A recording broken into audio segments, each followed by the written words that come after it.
I don't think I've ever had as much fun playing a character as I have Vincent Moore. Vincent is he's an Australian, nice to use my own accent,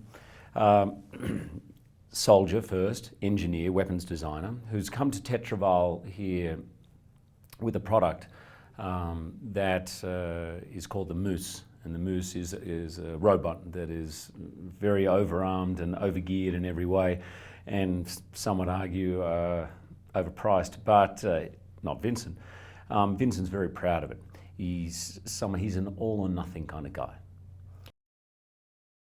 Yes, he's a villain in that his own needs and wants and desires actually drive way beyond his philosophy, and his inability to lose actually just trumps everything, and he becomes someone very destructive, and he becomes someone very angry and vengeful, and as the audience fall more and more in love with Chappie, he becomes more and more hateful of him. So the audience definitely will see him as a villain, but I still think, and I love the way Neil, because it was his invention, putting in the religious aspect of it, gives him a very true motivation.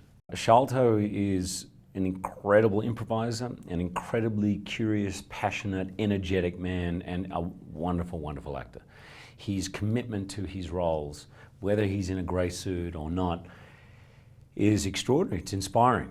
I think he's one of the best actors out there. The job he did on District 9, the job he did on Elysium were outstanding. He makes unpredictable choices. He's always got a sense of danger about him. There's always a sense of fun, even if he's playing a villain. It's alive, and I love to watch him on screen.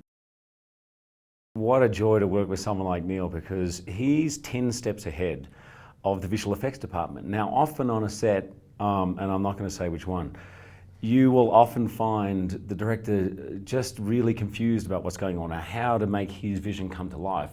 That for Neil is not an issue. And actually, even though this is going to be stunning and there's a lot of visual effects, it almost feels like you're not on a visual effects movie.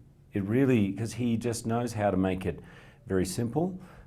He knows how to make it easy for the actors. It's almost like he's been an actor himself. It feels very pared down in a way, actually. He knows what he needs, and he doesn't waste time on getting stuff he doesn't need.